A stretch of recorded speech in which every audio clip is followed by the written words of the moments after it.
చాలా మంది 80 to 90% success అయినా చేయించుకుంటున్న ధైర్యంగా ఒక 1-2% ఎక్కడైనా ఫెయిల్ అయినా కూడా అది చాలా బాంబ్ బ్లాస్ట్ క్రియేట్ చేస్తూ ఉంటుంది, భయం క్రియేట్ చేస్తూ ఉంటుంది కదా.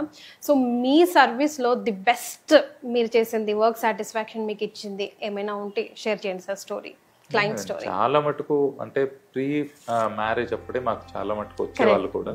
సో ఒక అమ్మాయికి అయితే the only concern for her was ఎవరు వచ్చినా మమ్మల్ని ఇదే అడుగుతున్నారు, నా పొట్టు చుట్టూ కొంచెం వెయిట్ తగ్గితే బాగుంది ఇలా అంటున్నారు. మేము అక్కడికి చెప్పాం తనకి, మీకు ఒక 6 months చూసుకొని వెయిట్ లాస్ మిగిలినవన్నీ చేసుకొని రండి అంటే, ఆమె నాకు ఏమీ అక్కర్లేదు, వెయిట్ లాస్ గురించి నా కన్సర్నే కాదు, నా పొట్ట ఒకటి తగ్గించండి, ఇంకేం అక్కర్లేదు, అదొక్కటే చెప్పింది.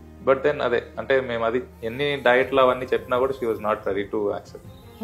తనకు ఓన్లీ చెప్పాము అయితే మీకు లిమిటెడ్ గానే వెయిట్ రిడక్షన్ అవ్వదు, ఓన్లీ పొట్ట వరకు కాంటూరింగ్ అవుతుంది. So she was very happy after the procedure. And తను నెక్స్ట్ టైం వచ్చినప్పుడు అదే చెప్పారు, మ్యారేజ్ ఫిక్స్ అయిన నాకు I'm very happy with it. So but ఇదంతా ఏంటంటే అండి, ఎండ్ ఆఫ్ ద డే మనం లైపోసెక్షన్ తోటి కాంటూరింగ్ ఒకటే చేయగలం. వెయిట్ లాస్ అనేది అందుకనే ఫాల్స్ నోషన్ జనాల్లో ఏంటంటే వెయిట్ లాస్ అవుతుంది, ఎంతో కొంత బరువు తగ్గుతాము అని.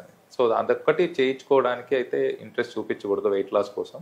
మిగిలినవన్నీ ట్రై చేసి మీరు వెయిట్ తగ్గిన తర్వాత నార్మల్ రేంజ్ దగ్గర వచ్చిన తర్వాత లైపోసెక్షన్ చేయించుకోవడం is a good idea. What about the figure correction sir, male కైనా ఫీమేల్ కైనా?